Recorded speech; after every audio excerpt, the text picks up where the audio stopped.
Hey guys, Drew here to introduce yet another fantastic episode of Cosmic Crit, our star-finding home away from home here on the internet. And I just want to say a big thank you to anybody that is listening to us right now, mostly because we just reached a new milestone for our show. We have crossed the 100,000 download threshold, which is fantastic, and we are celebrating that right now. You may have already seen some of this stuff on Twitter and Facebook, but where the big celebrations are happening is in our Discord. Discord, if you're unaware, is a new kind of social media platform. It's kind of like the gaming version of Slack, if any of you guys out there use Slack. And we have different rooms that you can go in, join the conversations that are going on with all our other Crittermanders, and you can actually enter some contests that we have. For example, over in our Cosmic Crit lore channel, where you can talk about all sorts of stuff for the story behind the scenes in our show, we're actually holding a contest for fans to share their favorite moment, whether that moment is Knack rolling sense motive on the snacks, or Knack singing a song at the beginning of an episode, or Knack just having a funny line that he says in any given moment that just really cracks you up. Or I guess Raimi could do something. But if you share that, you are actually entered into a contest to win a cool 3D physical Starfinder Society badge that are made by one of our moderators and friends of the show, Tim. We have seen pictures of this thing. I really want to get my hands on one because I think it is awesome, and I hope it made one for me. Anyway, head on over to our Discord. The easiest links, if you are listening to this on our site, you can just look right underneath it. They're right there. Or you can go to cosmiccrit.com, and the link to that should be in the upper right-hand corner. And don't forget about Monster March, which is still going on. Submit your monster. All the rules are available on our site and on our social media, and you could win a Paizo PDF. That Packed Worlds book is coming out like right now. Some folks already have it. I don't have my copy yet, but maybe by the time you hear this, it will be at my door. So with that said, we're going to jump into our episode. And here's a little tease. You know Tim that I was talking about a second ago? He might have spent a little time in the recording booth himself, providing the voice for an NPC that the crew meets in this episode. So I can't wait to hear it. I know you guys can't either. So I'm going to turn it over to Cosmic Crit Episode 30, Game of Bones. Last time on Cosmic Crit. The crew gets to relax and enjoy a pleasant car ride, and then explode. Alendra had a dark dream. A Kasathan group of mercenaries called the House of Ashes came looking for Raimi and knew his full name. So that's Raimi Quindar. Let me guess, we're stuck in a car. Yep. Surrounded by mercs. You got it. No hope but to get out and fight? Big time. Bring it on. We split the party and got in trouble, so we decided to do it again. The crew found an adorable new member that Raimi named Mr. McScruffins. The party boarded the Drift Rider and set a course for the Diaspora. The Drift Rider was set upon by pirates. Edrass falls into a trap laid out by one of his old mutineers, our core. Episode commencing in 3, 2, 1. Episode initiated. Avast ye mateys! This week on the show, scallywags will walk the plank, feckless ingrates shall raise ports of call, and those unlucky enough to fail a reflex save will join the dead in Davy Jones' locker. Hello, my name is Captain Patrick Beard, and I'm your GM, your gallivanting miscreant here on the Pirates of the Cosmic Crit. Joining the crew to swab the decks are my 5 friends and first mates who are looking for booty, loot, and plunder. Join me in welcoming, to my left, a skeletal monkey that's on the hunt for gold doubloons. Drew playing Max Israk. To his left, he's a savvy android who's ready to parlay. Jabert playing Andis147. Oh, hello, Patrick. Ahoy, matey. Ahoy. Across the digital table, curse to roam the 7 seas and sing a jaunty song. It's Miles playing Raimi. Drink up, ye hearties, ho! To his left, if you want to feel pain, try wearing a corset. We've got Rebecca playing Alindra Vallis. Yo ho, let's go! And to my right, The Parents will get that. to my right, absolutely the worst pirate that I've ever heard of. Tyler playing Edrass Varanus. But why is the rum gone? Woo! Hey everybody, how's it going? You know what time it is. It's time for episode 30 of our show. 30. That's Oh, bonkers. old enough to party right now is what we are. So I don't want to interrupt, but we are recording on GM Appreciation Day, and I just wanted to say thank you, Patrick, for all of the hard work you do for this show. Oh, You're amazing. Oh, okay. Is that really a thing? Listen to Rebecca second up. I was going to say, No, it's Yeah, actually no. today. It's March 5th. Yeah. I don't know Yeah, why, yeah. but I'm much more receptive to any and all of her suggestions for the rest of this game. It's weird. She's rolled a charm spell up on me. It worked. Awesome. Yeah, today was great. I've got a good deal of exciting news that I can finally announce now that the book has been announced, but I did some writing for Paizo that is going to show up in the next adventure path. Woo! Yay! Yeah. Which we will more than likely dip our toes into, but very excited. I'm not going to spoil any specifics about what's coming in that adventure path, but suffice to say, Against the Aeon Throne is going to be a ton of fun, and we've only got 6 months to go until we can start diving into that. So yeah, very, very excited about that. It's basically the best GM Appreciation Day ever.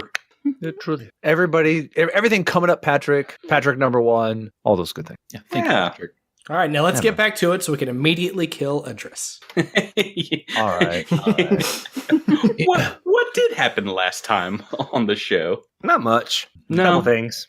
But We got attacked. Ramey's a little liar pants, but his pants were literally on fire as he attempted to hide what we knew from what the assassins or mercenaries tried to tell us. I guess they weren't assassins; they were more kidnappers. Who knows? Who knows? Yeah, I didn't really have a chance to. They weren't trying to kill me. You couldn't talk a lot. Yeah, there were That assassins. Yeah, there were assassins to us. Yeah, One man's assassin is another man's kidnapper.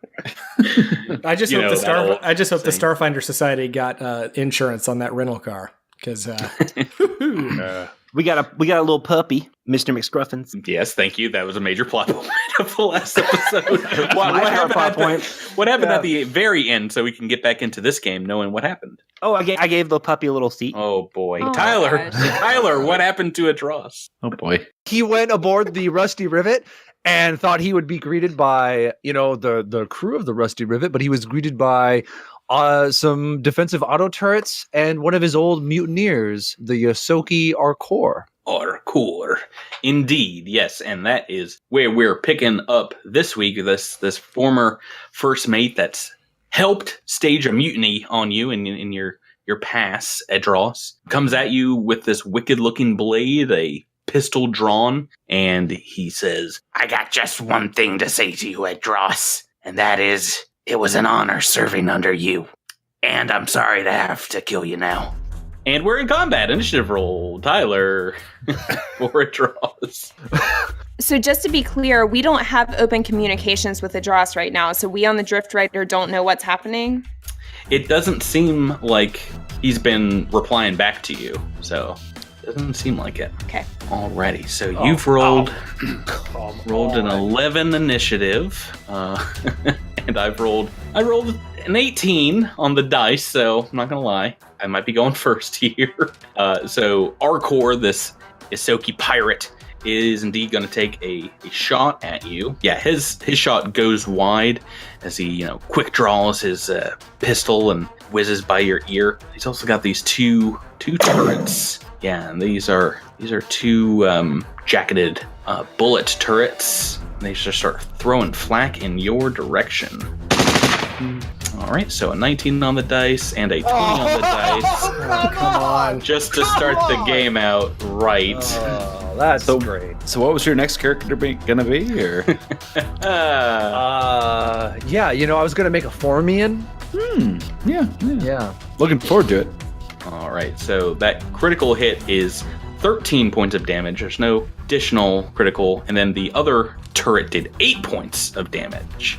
The bullets just start lighting up that side of this cargo bay that you've met him in, and it is your turn, Edrass. Let me do some quick math here. It was 21 points of damage. Minus 10. Okay. All right. Oh boy, I'm so confused about how he started this combat out. Before I do anything, I think Edrass would speak out and say, Arcor, why do you have to kill me? We can talk this over. And he's going to. Are these auto turrets? Are they up on the ceiling? Can I reach them?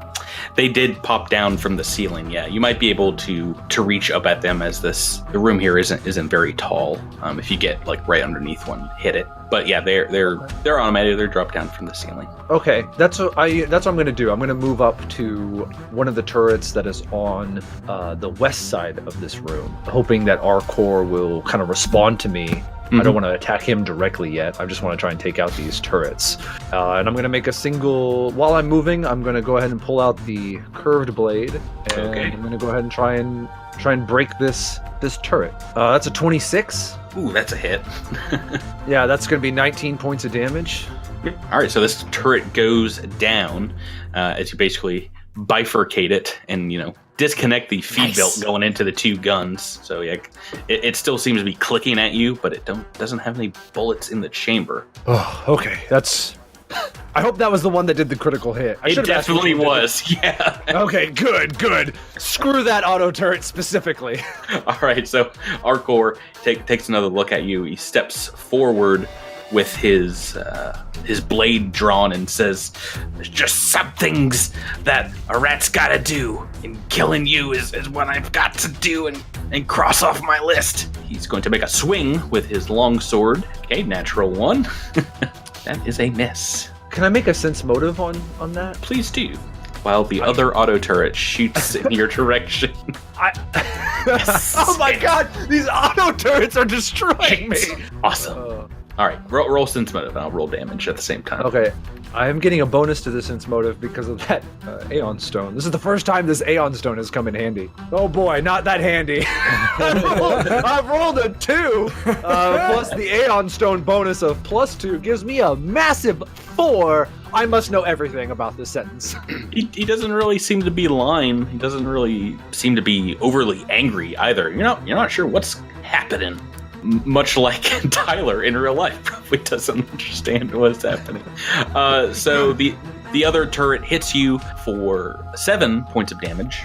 And Cool. Back to your turn. So one of the things that I got when we leveled up last was a feat that allowed me to take reduced kinetic damage. So these turrets are hitting me, but they are hitting me at least not as hard as they would be previously. Okay, so Arcor has closed the distance, but he rolled a critical. I mean, he rolled a 1. I'm going to go up to the other turret, and so you're going to attack of opportunity on me. Oh boy, let's try this out. Yeah, he's going to try and slash at your back, try and cut you down. I've rolled an 8 on the dice. That is a hit right at 22 AC. 23. Oh, you go up a little bit this level 5. One of my ability increases was to dexterity. I've rolled just a 22. That's a miss. Oh, yes. Thank you, dexterity. All right, go ahead and make your turn. Okay, so I'm glad that missed. I'm going to go ahead and try and take out this turret. Curved blade, don't fail me now. That's going to be a 28 to hit. Heyo, that's a hit, and that one is also down. Yes. Okay. Right in half. Okay, and we are on to turn 3. Arcor takes a guarded step backwards a little bit and brings his lace pistol out again, tries to fire it in your direction and says, "You shouldn't have come aboard. You should have just stayed on your own ship."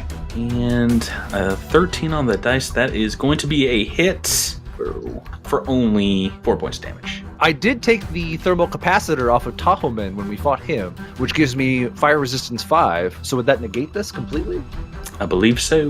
Resistance. Awesome. Then I take no damage. So it's basically just absorbed for the most part right into your armor. It was a direct hit. Your turn. What do you want to do? I'm going to move up to our core, and while I'm moving, I'm going to sheath the curved blade, and I'm going to try and do a grapple on him. Go right ahead. That's just a straight melee attack, right? That is a melee attack, and yeah, it's their KC plus 8. Okay.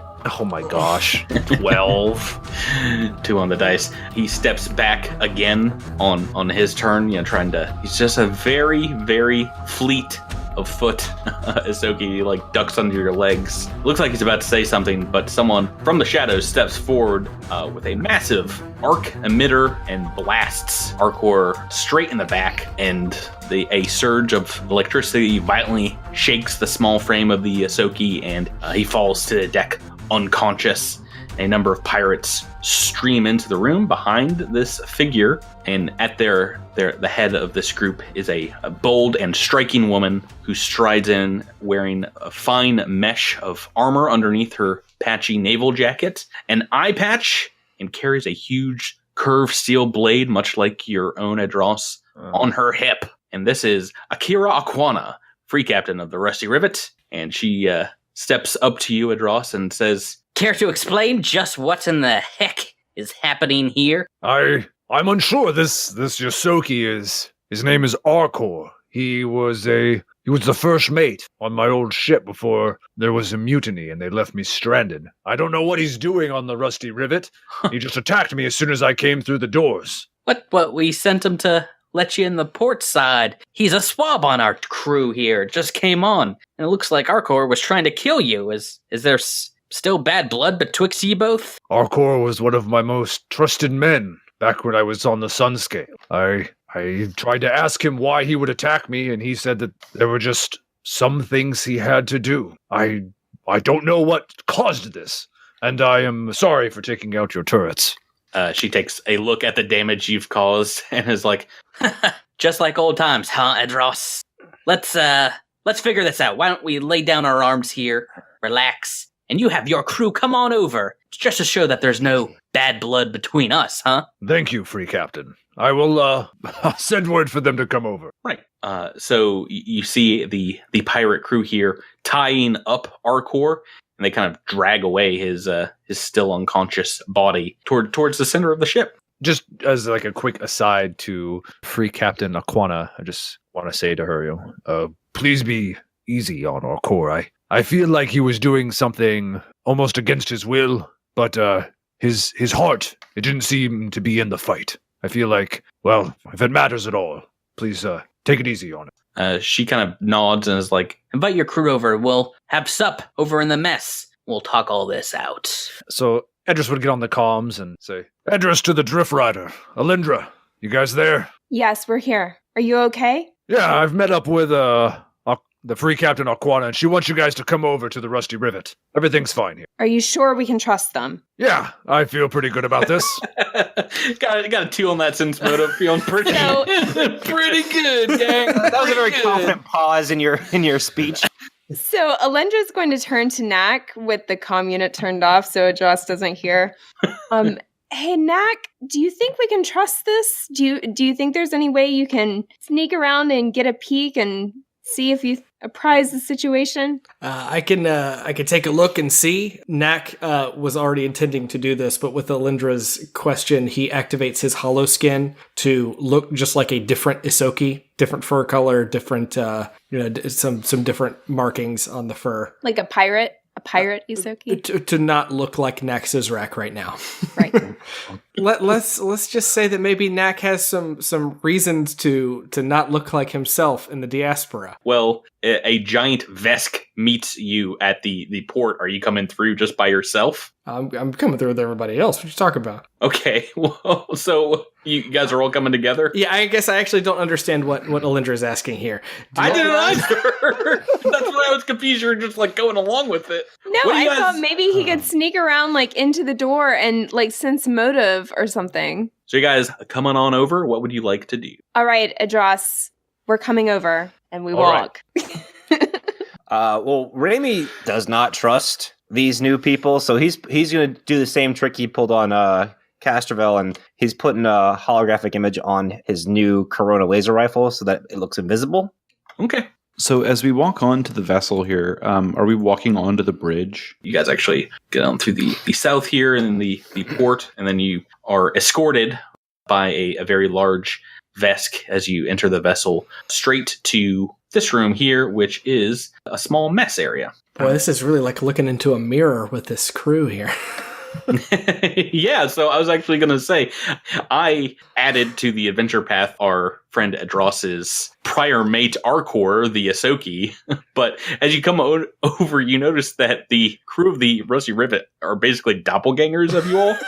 There's a human captain who kind of eyes Raimi up and down as he walks in. The unconscious Arcor, who Knack you might get a quick view of as they're dragging away his limp body. And this just looks like a more rough and tumble version of Knack.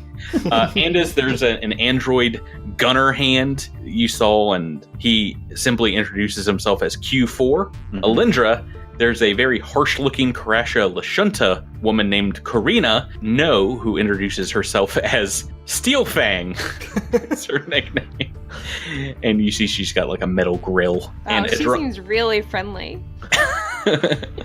And Edrass, their pilot, is a Vesk who introduces himself as things kind of die down in the fight you just had as Zekanoia Spike Smasher. Gives you like a very strong-armed Vesk grasp. Gives you like the old forearm clutch. Can I sense motive on a room, or do I have to sense motive on people? No, you can't. You can't sense motive on random stuff. I meant sense motive. Can I correct this before because this is I just mean, can I sense motive on the general atmosphere of the people in the room? No, sense motive is like if you want to figure out if someone's telling the truth or not. Okay.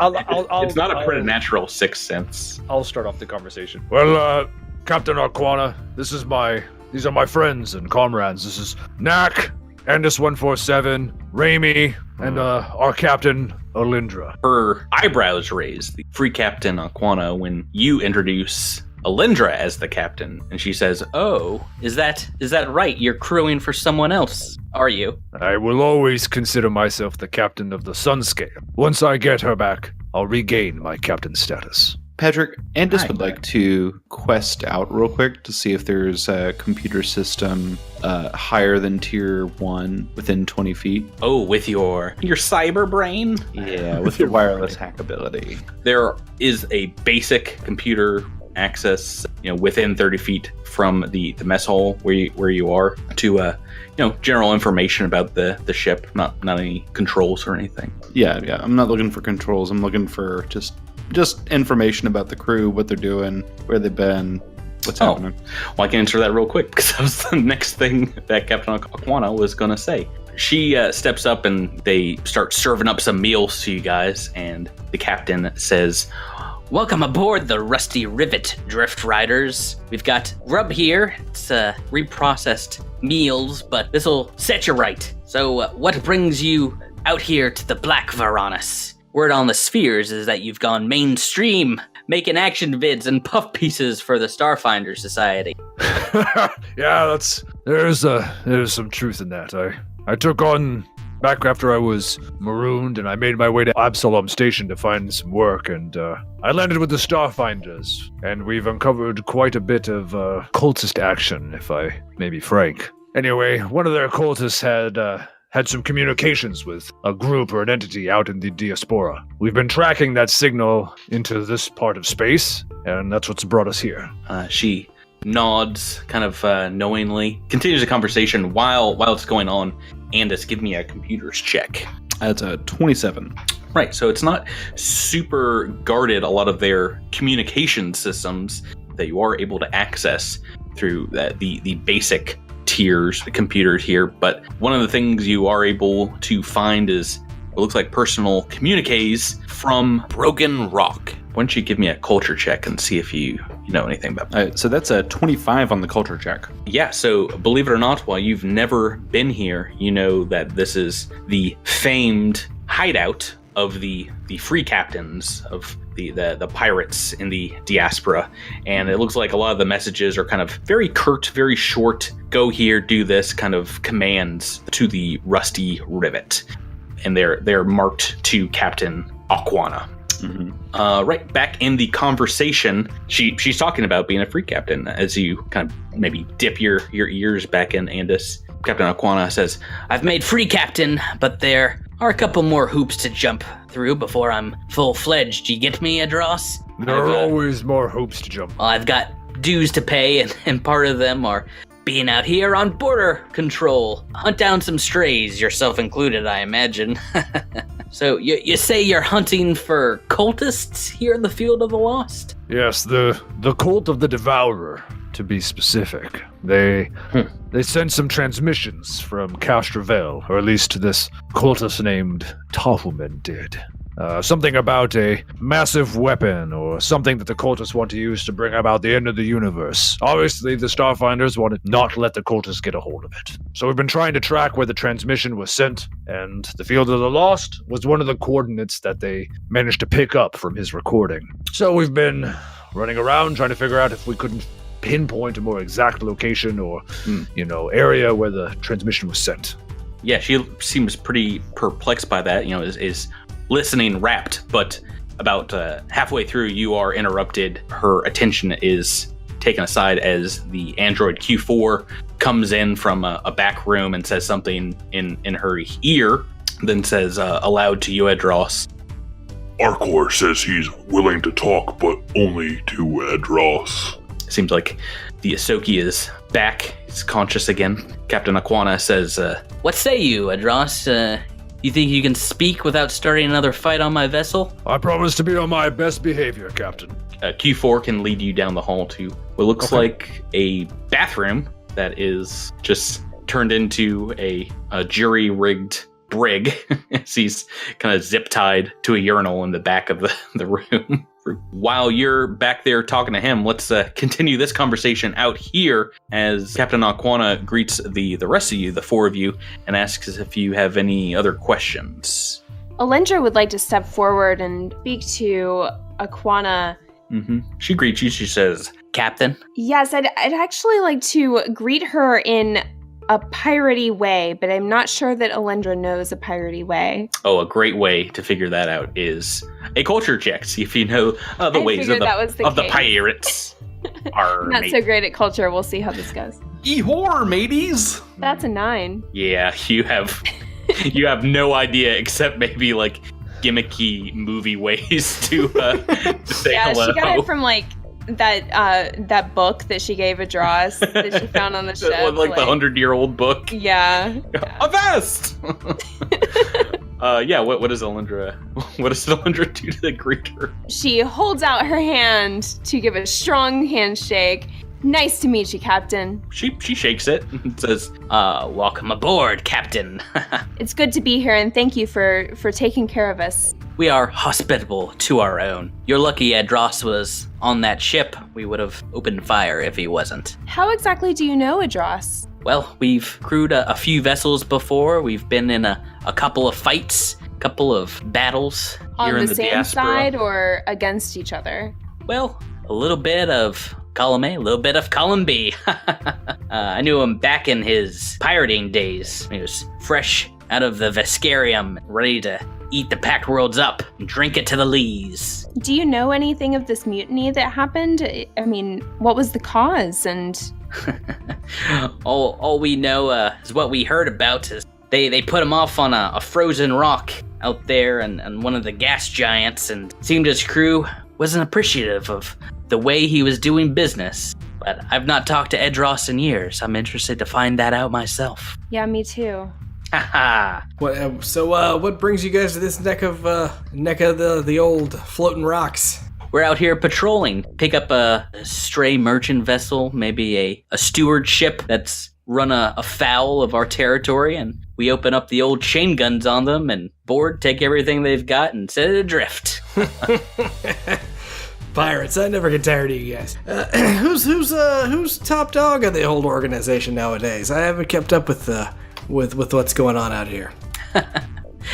It's not something we share with outsiders, Knack. Can I do a diplomacy check to get her to convince her that I am in the know and maybe am worthy of that knowledge? You can try, yeah. I get it, but I've been around for a while. I've been out of the game, into the game, out of the game, into the game. I'm just looking to see, who's still running things. See if it's anybody I recognize. And that's an 8 on the die, but a 20 for diplomacy. Yeah, she smiles and nods, but turns her back to you, quite literally, and goes back to Alindra to see if she has any more questions. So, Edrass mentioned this cult of the Devourer. Have you had any run-ins with them in the Diaspora? The cult of the Devourer, she seems to be on the tip of her tongue, and she says, Wait. Those nut jobs? We know about those kooks, right? Seem to give those kind of pretty wide berth out here. When you get into a space battle with those types, they fight until both sides are dead if they can help it. Pretty sure they've got themselves holed up on a big rock out here. Hey, Steelfang, what's the name of that space? The whatever you call it, the cultist base. Steelfang, the Lashunta crewman, says, Star Eater's Spine. That's it, Star Eater's Spine. I knew it was something out of a 6-day morning cartoon. She looks concerned for a moment, and then the free captain says, Now that you mention it, there was some ship action out that way a few days ago. Some ships that went in that direction. Do you know whose ships they were? Oh, boy. To be honest, I've not seen too many other craft out here the last few months. Maybe a Sarcresian craft or two, but we let those natives be. It was a couple of gnarly-looking crafts, like they were made out of bone or something. Very sleek vessels, very, very advanced design, but... Could they be Eoxian? Sounds like the Dead Fleet? Yeah, so when you say Eoxian, the free captain's face kind of lights up. It's like, you know what? Yeah, they could have been from Eox. Maybe a member of the fleet. To tell you the truth, we kind of kept out of sensor range and just tailed them until they bugged out of our space. But they were headed in the direction of the Devourer's base. It's a pretty sizable rock. I think I've got it here in the database. And she pulls out a little data pad, and it pops up on a holographic display in the middle of the room. And it's a oblong-looking asteroid, and it's got a name to it underneath. It says K9204.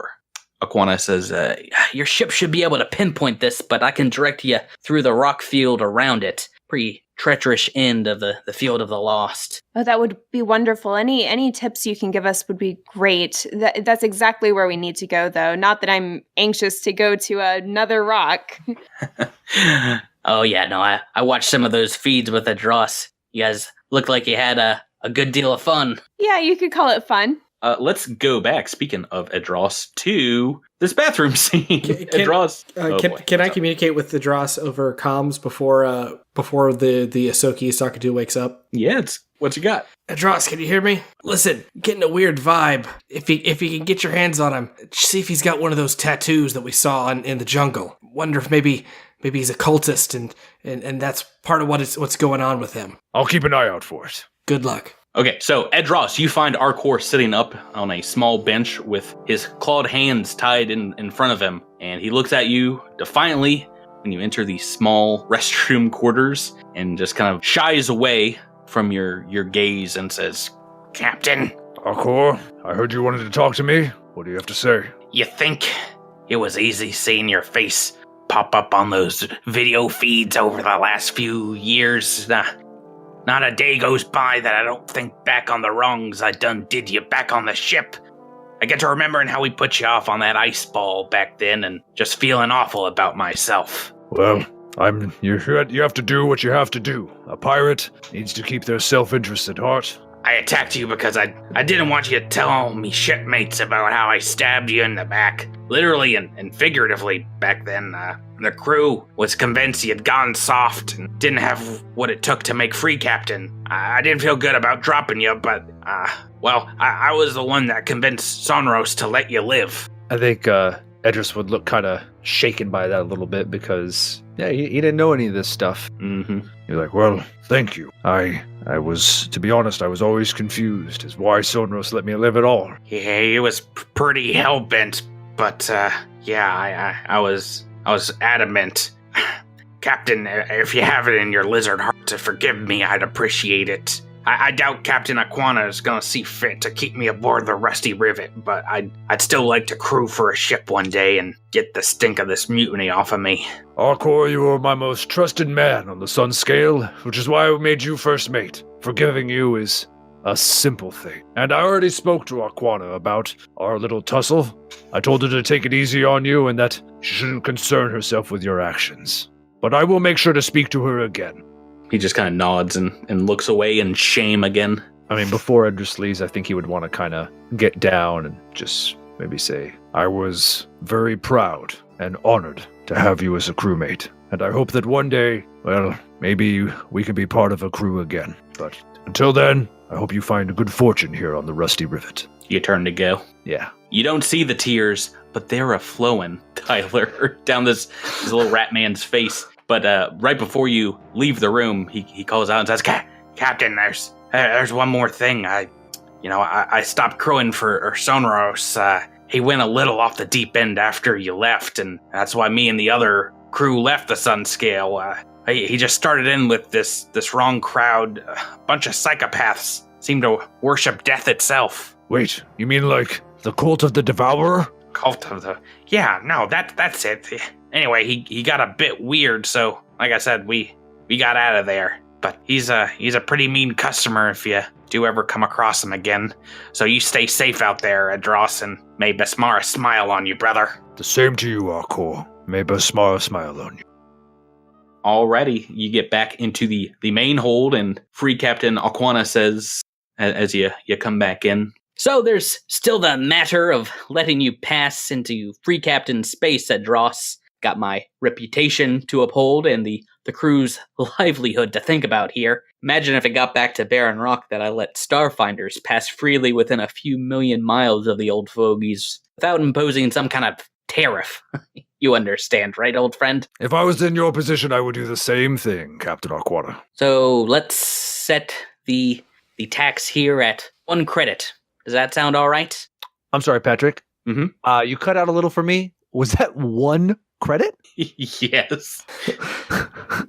1 credit total for the ship? Like, Knack shakes off a little, Yes, to let you go. I mean, she's basically giving it to you for free. Okay, I just wanted to make sure I was hearing that correctly. Yeah. Okay.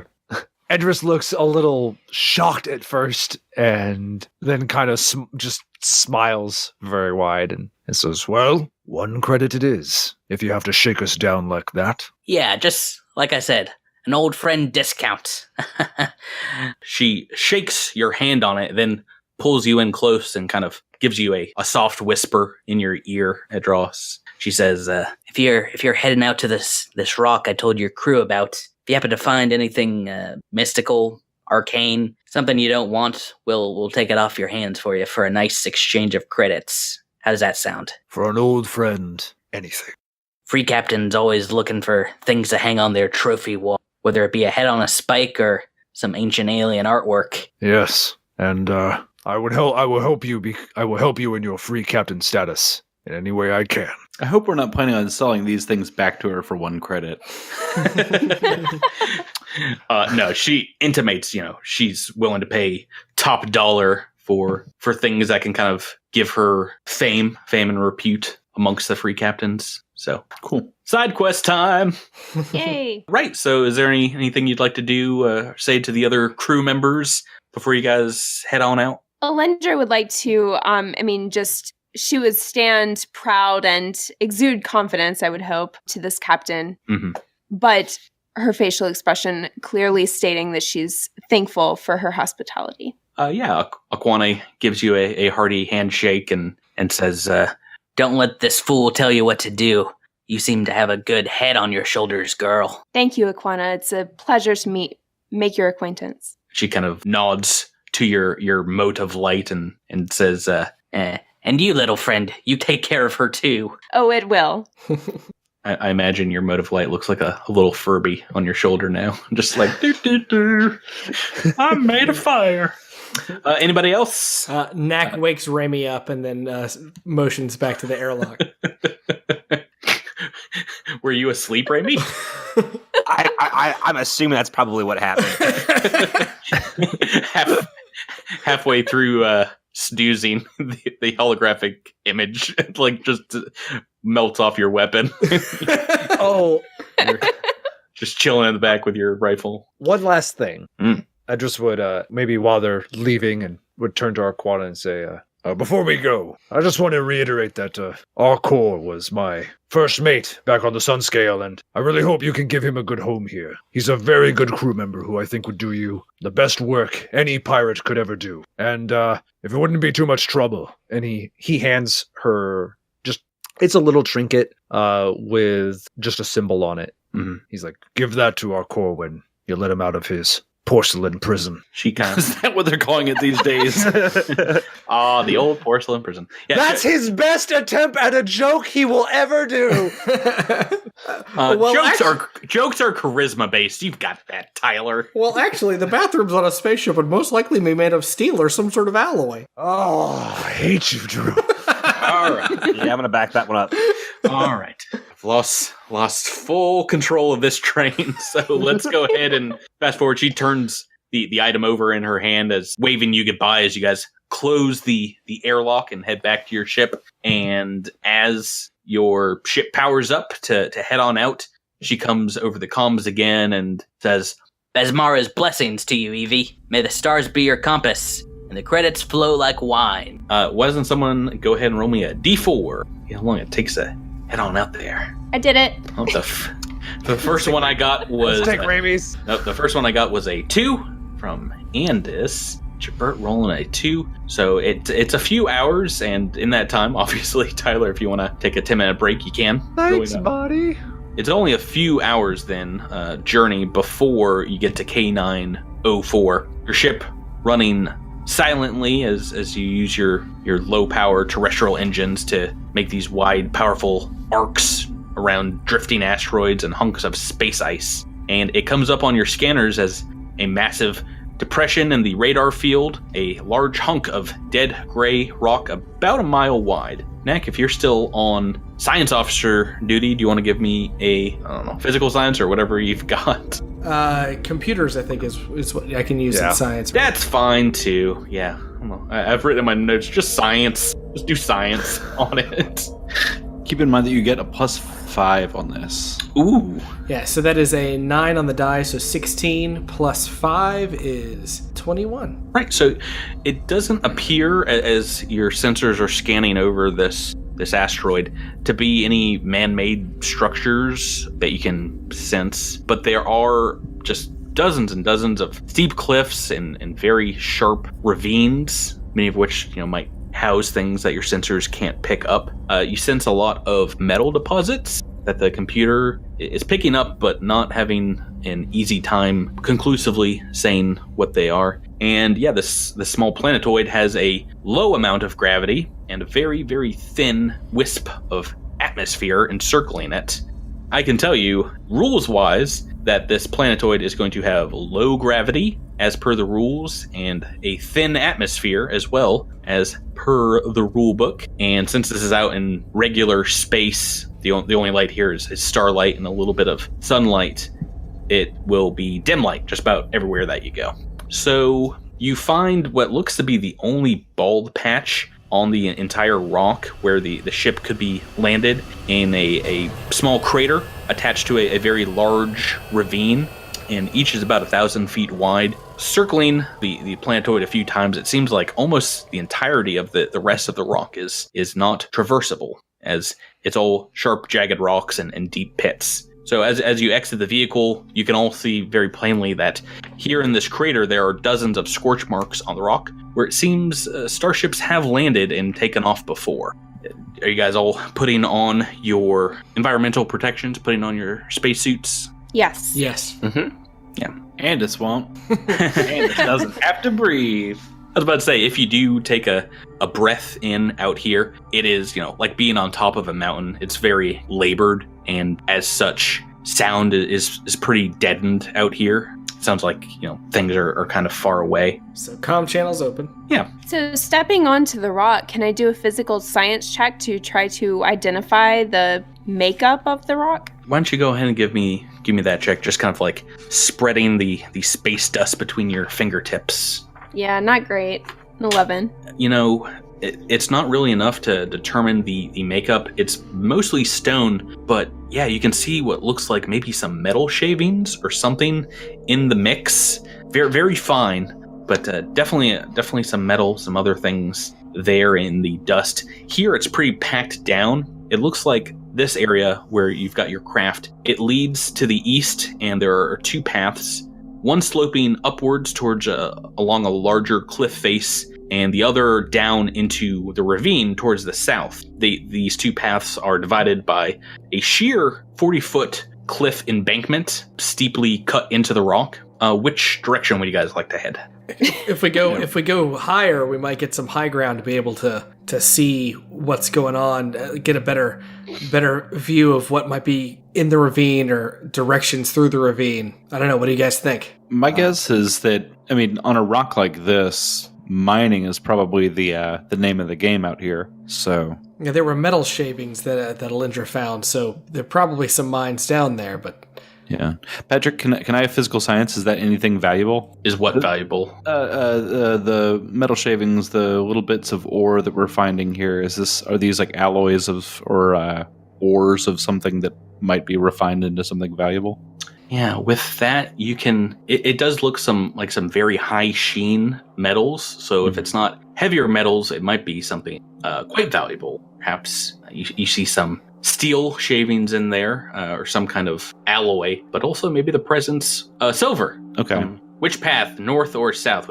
Let's stay north. Let's go north. Unless any objections. Is the north the high or the low? Who cares? North is the path. North is the path leading up. And it goes up to slightly upward. You guys see yourself on the map here. Yeah.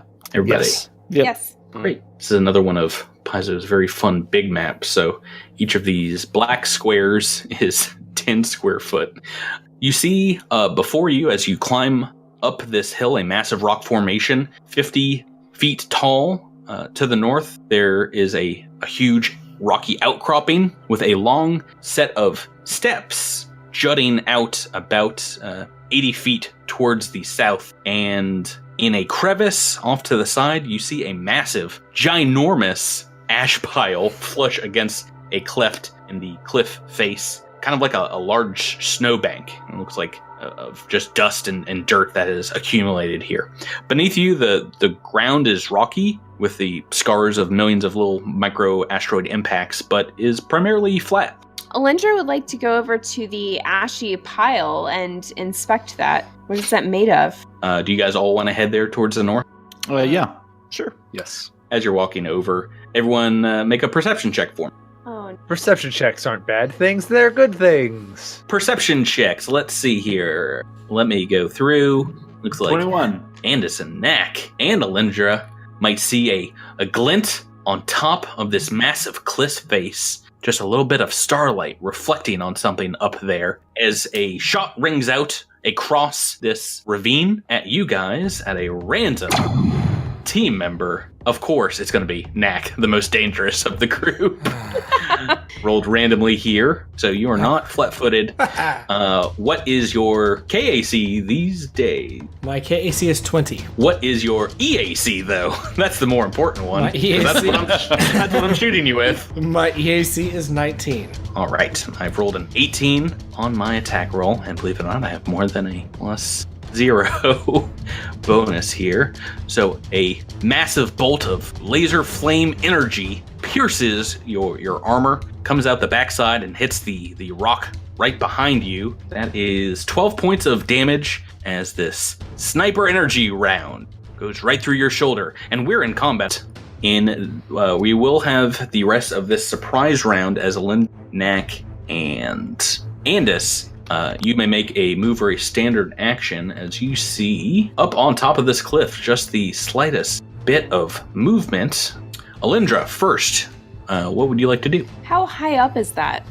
About 80 feet or so up. The area here in front is a step of about 3 foot tall, kind of naturally formed giant steps going up, which would be difficult terrain if you want to try and climb it. We are, though, in low gravity, which means you can basically jump 3 times as high as you can in normal gravity. And I can get gravity boost Yep, and because of graviton that adds attunement. to your athletics checks too, right? It adds to climb, jump, and swim checks. Yeah, which are all athletics, yes. Right, yeah. Awesome. So yeah, do you want to go towards graviton attunement? Yeah, I'll go toward graviton, and I guess I need to approach the steps, right? Yes, yeah. So how far can I go in low gravity? So movement is the same in low gravity. Why don't I just read some of these fun rules that Paizo took all the time to write up? Yeah.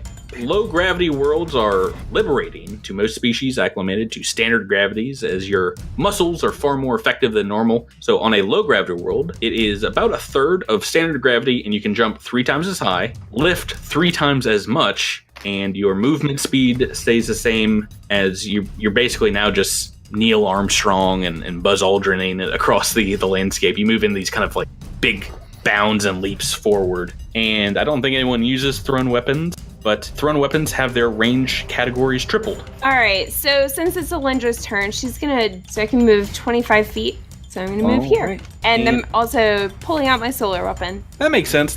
That tracks. Andus 147, you're up next. So can I see who just shot at Knack? Yes, so you saw just the very glint, what looks like a scope on a rifle, maybe a head bobbling back there, but it's about, well, I think over 100 feet, right, away? Yeah. I mean, my range is 120 feet on my rifle, so like I don't know why I wouldn't be able to see him. We are in dim light, but you do have dark vision as an android, so you can kind of see the figure. They're definitely in cover behind the rocks. Okay, so if they're in cover, then I'm going to try to move up. I'll move 30 feet to the west.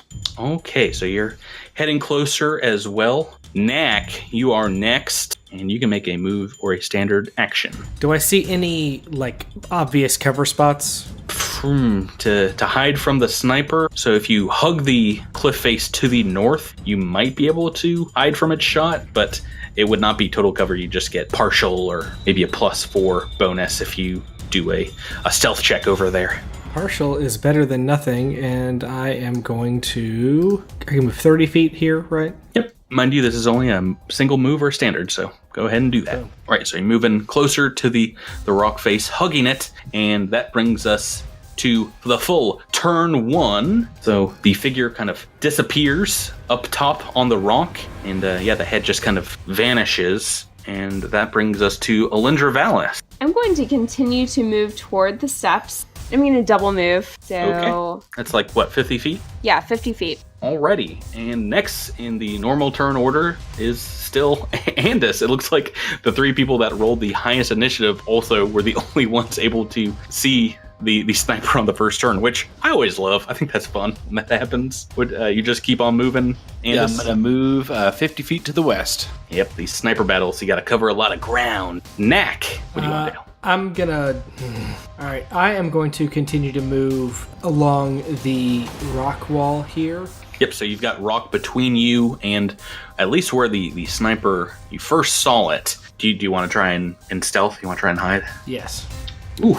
So that's a 19 on the die, so 33. We're off. I don't think I'm going to be able to see you. Edrass, Tyler, what have you got on your first turn? I would like to spend a full action to try and run if I can. Okay, so nothing difficult terrain here in this part at least. So you run in a straight line and you can quadruple your move speed. Where are we running to? I'm going to go all the way to the east, right at the base of the steps. Great, go ahead and do that. And Raimi, next. All right, so I'm going to put on my goggles because they have infrared. Right. To see if I can see the bad guy. Why don't you make another perception check for me? Alrighty. 17. All right, so I can tell you very easily that is not going to be enough to see where they are hiding up there. Got a stealth of +17, so that's not going to do it. Do you want to make a move, a standard action? Yeah, I guess, I mean, he's just going to move a little bit further forward, kind of in right behind Andis. Excellent. And that is turn 1. On the next turn, figure popping back up, obviously. Let me make a perception check and see what our sniper friend can see. Pyaw, sniper friend does not see Knack hiding out in the rocks, so we've only got a few targets can see, one of them being Raimi in the back here. And of course, he's going to go for the easiest, most succulent of targets. Young Raimi, what is your EAC? My EAC is 17. 17. All right, so I rolled a 10. That is a hit. That is 17 points of damage. Another energy rifle blast. Tears through this time. Goes right through your thigh. Okay. Hurts like the dickens. And we are back to Alindra. Okay, I'd like to use Gravity Boost as a graviton-tuned Solarian to climb up these stairs. Can I do that? Yep, so give me a athletics check. You basically set the DC of what you want to jump. It's, I'm going to say it'll be about double because you're going about half vertical, half horizontal on this jump to get up these steps. And we'll see how far you can get here. Why don't you roll me that athletics check? Right. Ooh. It's a 29, and I guess we add 2 to that, so that'd be a 31. Yeah, a good deal of distance. So you can basically hop, skip, and jump from the base of the rocks 10 feet straight up, right about to here. So you're about 10, 15 feet away from, it looks like, where the sniper is set up behind some rocks. You can take another movement to continue moving up there. This is difficult terrain, so you'll only be able to move one space for every 10 feet that you can move. Or you can try to make another athletics check as you jump. This one's going to be a lot harder, though, because you don't have a 10-foot, kind of lead-up run space.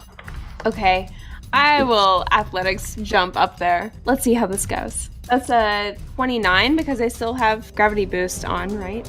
Yep, so you can get right within range of this creature, and he's pretty wild looking. Once you get up here, it looks like a very tall, thin, gray-skinned alien, and holding on to a massive sniper rifle. You want to roll me a culture check? Sure. It's a 15. Right, so you might have heard of these creatures before. These are the natives of the Diaspora. It's a Sarcesian. All right, next in the turn order, we are back to Andis, 147. All right, my plan is to use my jump jets to jump up the cliff face. Zoom, zoom, zoom. Zoom, zoom. Yes. I got 3x on that. Yeah, it doesn't specifically say that, but it seems to be kind of rational that your jump jets would jump 3 times as much. So jump jets basically give you a fly speed. If you want to attempt a risky maneuver, a jump and a jet, I will allow it, and that'll be an athletics check. You'll get a little boost on that as well. But otherwise, I think it's going to take your entire turn to get up there. How risky are we talking here? Most things I make up by the seat of my pants are either DC 15 or DC 20, so somewhere in that range. What's your athletics looking like? All right, let's do it. I'm feeling risky. So this is definitely that scene. Oh no! This is definitely that scene in our all collective favorite movie, Super Mario Brothers. The motion picture where they strap the boots on and they jump across the room. There's no fungus to save you here, though, as a 10 on the dice, 13. It is going to take you the rest of your movement and a couple of expenditures of your jump jets to get to the top there. But now you are just about dead even with, what looks like a sniper about 45 feet. Okay, sounds good.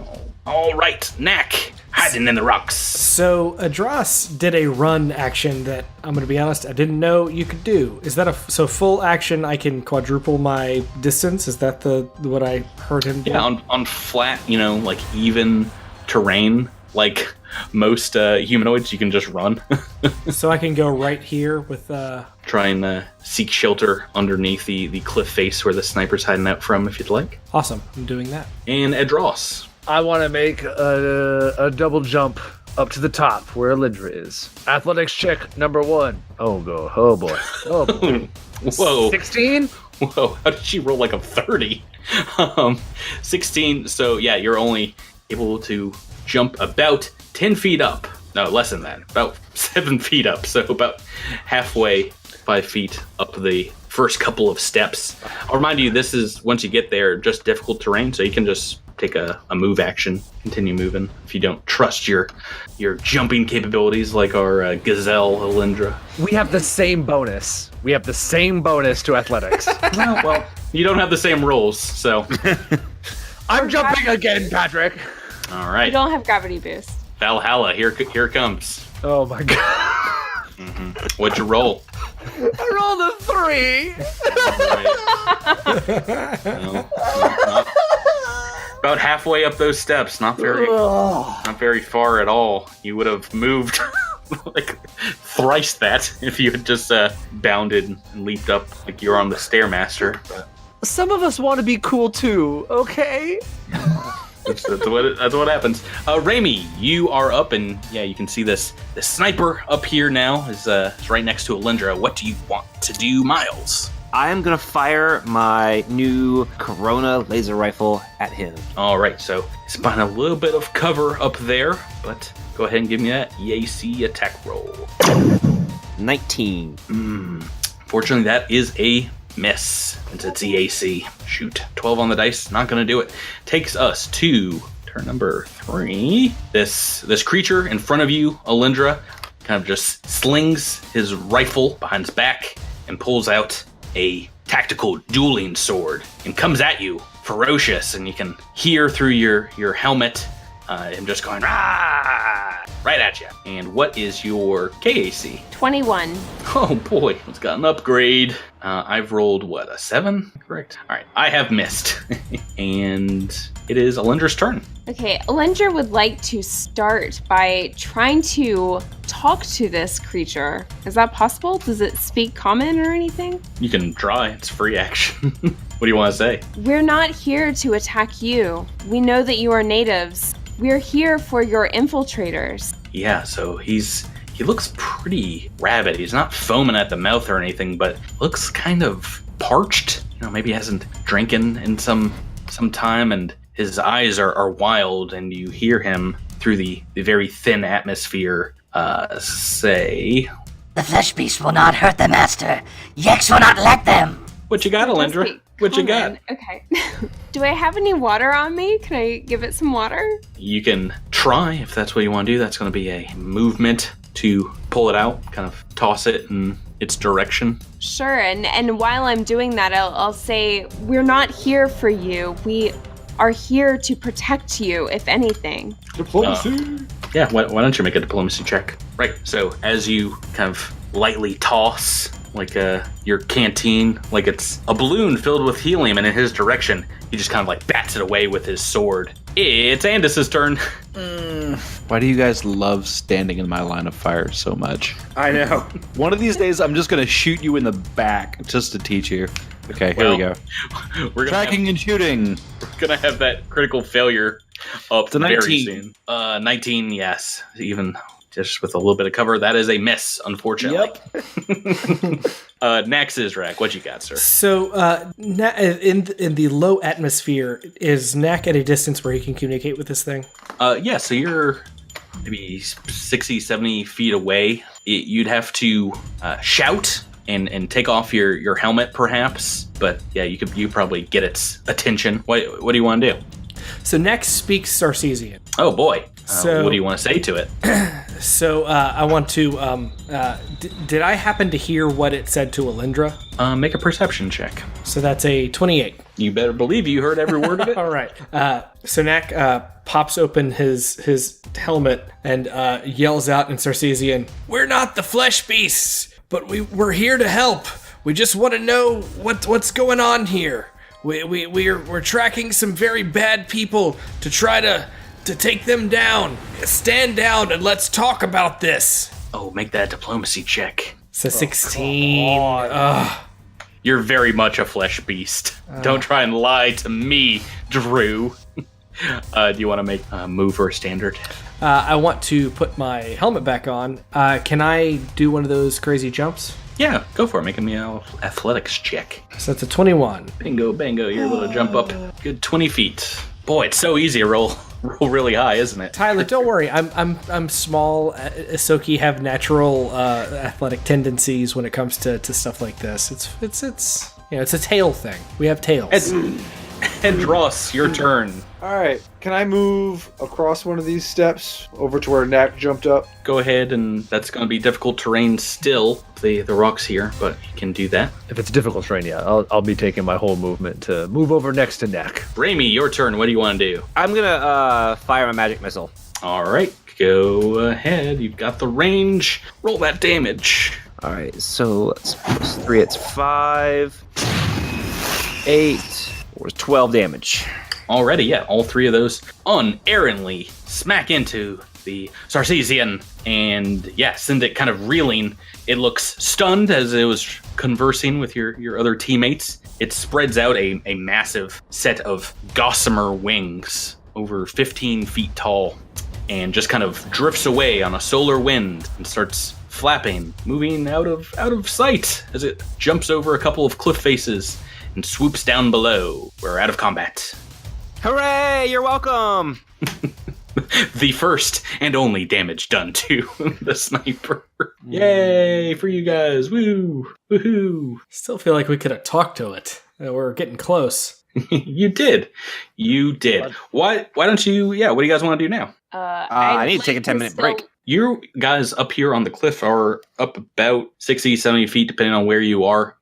This looks to be about the highest cliff face in this valley, so you've got a pretty good view of a few different directions. Anything else you want to do? Can we look in the area where the southern path, the lower down path took, to see if we can get kind of a lay of the land for that? Yeah, why don't you give me a perception check for that? Staring off towards the south. It's 23. Right, so you see it does jump down, another cliff face here, but you see another very large pile of larger dirt and rocks, and you see some metallic items glinting in the starlight down there. But besides that, you don't see any structures, any people, anything like that. Glinting metallic objects, eh? Yes, I've revealed it on the map. Is there anything to the north that we can see? Towards the north are just more of these completely impassable, sheer rock faces that even the most seasoned of climbers would probably have a difficult time traversing. Just like a ton of teeth stretched out into the night sky. Okay, so it sounds like we should descend the steps that we're on now and go to the south. Any thoughts? Sure. Yeah. Sounds good. Yeah, I guess that's what we're going to have to do. All right, we do that. Tyler, what do you want to do? Has anybody searched up there for anything that the Sarkeesian might have left behind? If it had a little perch, or would that have been revealed in any of the perception checks we had done? Literally no one has searched the top of the cliff. I would like to search the top of the cliff. Go ahead and give me a perception check. 19. Oh boy. DC 18. You find at the crook of a few stones where the sniper was hiding out a cloth-wrapped bundle stashed in a crevice. Inside, you find a folded mobile hotelier with a drained battery, 6 R2Es, little meal packages, a cred stick loaded with 3,500 credits, and a small leather-bound journal. Can I read the journal? It is in a hand in a language that you do not understand. Do you speak Sarkeesian? I do now. No. But Knack I does. would. Yeah, maybe Knack can read it. I would like to show the journal to the rest of the group. The home front is no longer a home. I don't get why they don't understand whenever I try to explain things to them. What's gone is gone, and our people have got their future before them. They say I'm a radical, that I'm too extreme. But I say they are not far gone enough to understand. I want to find a place where I can go to experience life beyond the creche, beyond those wanting to hold me back. Entry 2. I've tried again to explain my thoughts to the others, and am once again met with a lack of understanding. They mock me and my ideas. I hope that some of them will come around, but as closed-minded as they are, I highly doubt it. Entry 3. It's so typical. I bet that if I just left, nobody would even come looking. Getting so sick of the way certain people are treated here, I might have just had enough.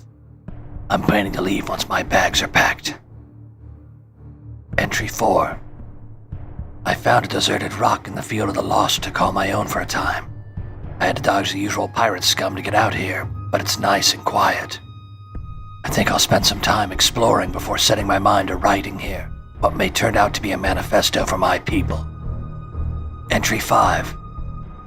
Air here is so thin, but I thought I heard something in the rock face below. Sounded like an animal. I've been scouting with a scope all morning, but I haven't seen any movement. I'll investigate soon from a distance. Entry 6. I have found Master, and it protects me. I must protect Master. I will not blink, not sleep. I must protect the young ones. I must protect Master. Entry 7. The flesh beast must not come. Master is weak. If the flesh beast comes, I must kill. I must protect. Entry 8. It is so beautiful in my head. It is beauty. I cannot let anything happen to it. Entry 9. Yex must keep scratches away, or Master will not let Yex play. Entry 10. Yex will be scree. Yex will be scree. Yex will be scree. Some pretty dark stuff about him finding someone he calls a master. And towards the end, it just devolves into unreadable scribbles. Give me a skill check, see if you might understand what's happening here. All right. That's plus 12, so 26. All right, yeah, so that is more than enough. You've not seen these things in person before, but as you read or have Knack read out the words scree, you recognize it maybe as a trademark of a large aberration creature known as a scree sire. It's a massive winged beast that clings to dark places like these tentacled legs, leathery arms, a massive maw. And you know with that a couple things about the scree sire, but amongst its special abilities, ability to blend in with its surroundings, a camouflage, and also has the ability to enthrall humanoid minds, so it can psychically tap into people and make them do its bidding. Ooh. Oh, that's not good. So- That's really bad. So I definitely tell the group to look alive for that aspect. So the journal entry implies that he was bound to serving a master, but that these scree sires, did I say that right? It is a scree sire, yes. Scree sires. All right, so we have a journal that is super creepy because this guy, this Sarcesian, has clearly been made to protect this master, and then talks about this giant beast that can hide in plain sight. You've got about as much info out of the journal as possible right now. Do you want to go to, you have this ash pit still to the north, and then you have a giant, it looks like a rock pebble and dust pit in the cliff on the southern walkway, the kind of the bottom of this ravine. We were going to go to the ash pit before we got attacked by the sniper, so it's probably a good idea that we go ahead and do that. Yeah, I still want to go there and do a physical science check to see if I can identify the contents of it.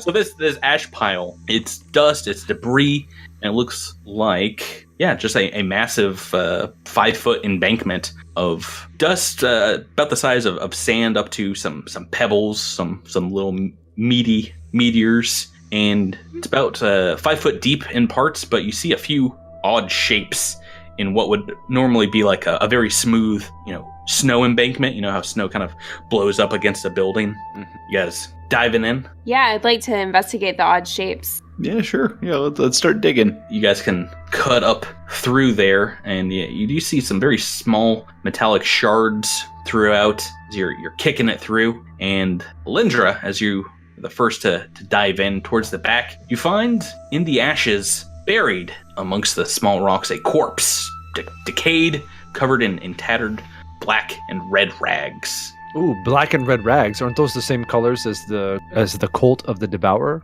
Give me a mysticism check. I can tell you for sure. Okie dokie. Miles, did you? Yep. Oh There boy. There we go. 28. So they're mostly destroyed. If this person had armor on them, it's rotted away completely. And you do identify some icons on the clothing that maybe suggest this was an acolyte of the cult. You know, a very low-ranking member. It doesn't seem like they were in any of the vestments of the cult of Devourer that you've come across in Eucalam. So very low-ranking member, and you see on his desiccated finger a very disgusting, filthy, decaying, flesh-ridden magical ring. Alindra would like to take it off the finger and inspect it. All right, so, you know, as you take a look over it, I think this is one that you might have seen before, or maybe seen in a store before to purchase. It is a ring of sustenance.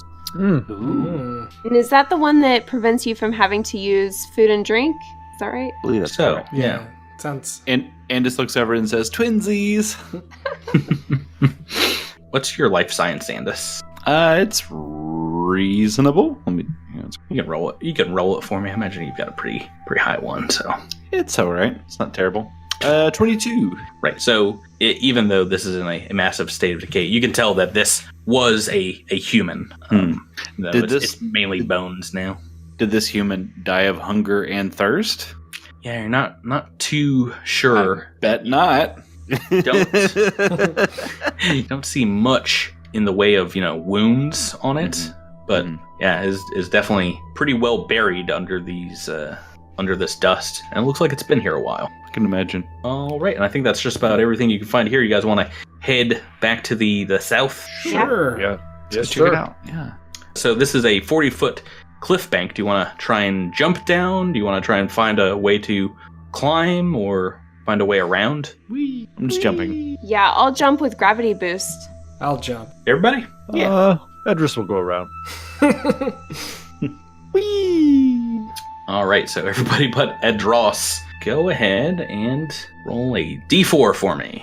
Alrighty, so as you guys, slowly fall to Earth at a third of this normal gravity, you land in these giant puffs of dust and dirt and sink in, and as you do, these very large metal shards just beneath the surface start cutting you up, and you take the amount of damage that you've rolled here on the d4 as, it looks like almost crystalline grown metal fragments dig into you. Well, that's not fun.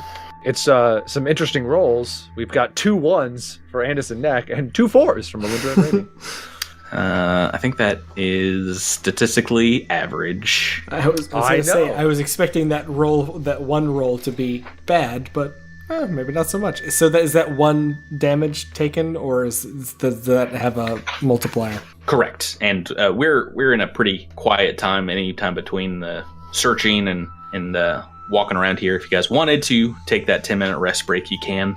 No time crunch. So as you drift down, why doesn't anybody with physical science give me a check, see if you can identify what these metallic shards are? 28. That's right. God, you guys. Oh my gosh. You're Andis, so you have to brainy. one up me. Oh, let me tell you about these, Alindra. Back in my day. So for the listeners at home, Alindra has rolled a natural 20 for physical science to get a 28, but Andis has not rolled a natural 20, but still has a 30.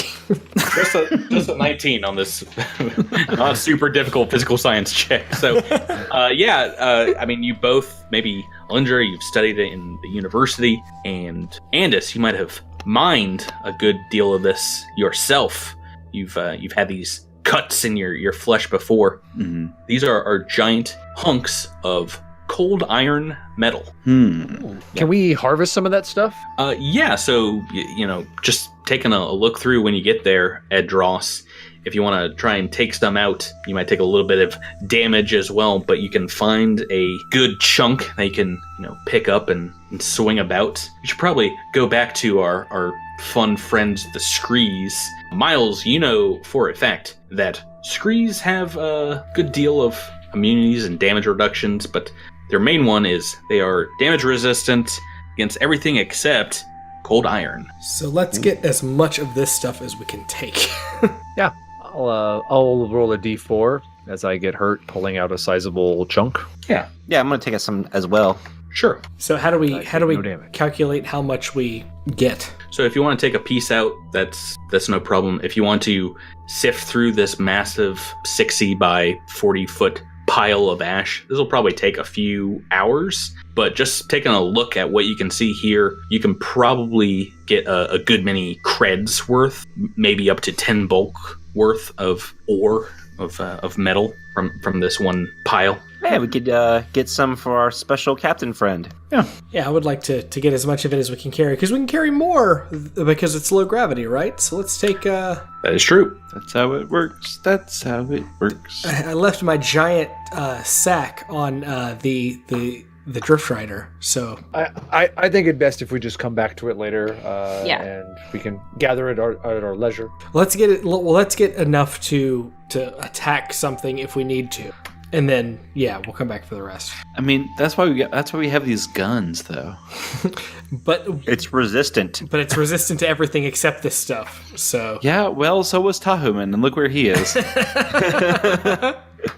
And it's made of funny. I made a big old chuckle. well, Nack's gonna pick up a couple of pieces. So Okay. As you guys are sorting through some of these piles, Raimi, you trip over something in the dust, fall to the ground. You fall to the ground very slowly. It's more like, oh no. I literally can't stop this from happening, but I have a lot of time to process it. When he hits, does it make a Wile E. Coyote like mushroom cloud of dust? It does, and it's also like a little pillow there. It doesn't hurt at all. Sleepy times. Good. Right, but you see sticking out of the dust a pair of boots. Looks like another body here. Uh-oh. I try to, I guess, uncover the body. Right, so this takes some time as there's a lot of weight on the chest. Do you want to ask these other folks for help? Yeah. Right, so many hands make light work, and within a few minutes, you've uncovered another corpse. This one not dressed in rags, but as you are uncovering it, you disturb the remains, and it slumps forward, and you see glinting metal stored behind its back. Looks like giant silver bars. Oh. Yeah. Thousands of credits worth. Thousands. It's Curly. We found Curly's silver. Oh, we followed the map. Yar, we be finding the buried treasure of Captain Bones. Not a pirate, but you do see that this skeleton, if it wore armor, it has rotted away. Its flesh is all but gone, and it has just a few wisps of a spacesuit made of some hard plastics. You see across its lap a thin, jagged, and rusted piece of metal. Emblazoned on it are two logos, the corporate identities tied to one another with a laser cutter's torch emblazoned deep in the steel. A ship blasting into orbit and two shaking hands, one jade and one ebony, and the barely legible words beneath that image is Quindar Conglomerate / Astral Extractions. And that's on the silver bars? That is on a piece of metal across this thing's lap. You can also make out very faintly as you rub away the ash and the grime, the figure's name tag. What's his name? His name is To Be Continued. It's an android. To be content. That's episode 30. You guys love rocks out in space, right? That's what you're. Oh man! It's neck and neck with the jungle. Oh boy! I can't wait for metal akatas. That's going to be great. Yeah. Have you been looking at my notes, Drew? How dare you? More Akadas, but this time metal. More health. Harder to hurt. That's 30 episodes. We are a good chunk into book 3, Splintered Worlds. I'm very excited to continue. You guys have any idea what you're going to find on this rock? No idea.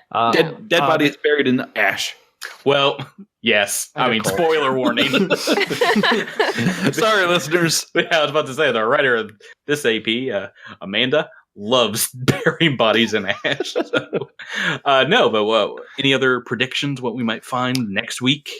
I think that the Screesire is probably one of the leaders of the Cult of the Devourer, who's brainwashed a bunch of thralls into doing his bidding on the rock in the Diaspora.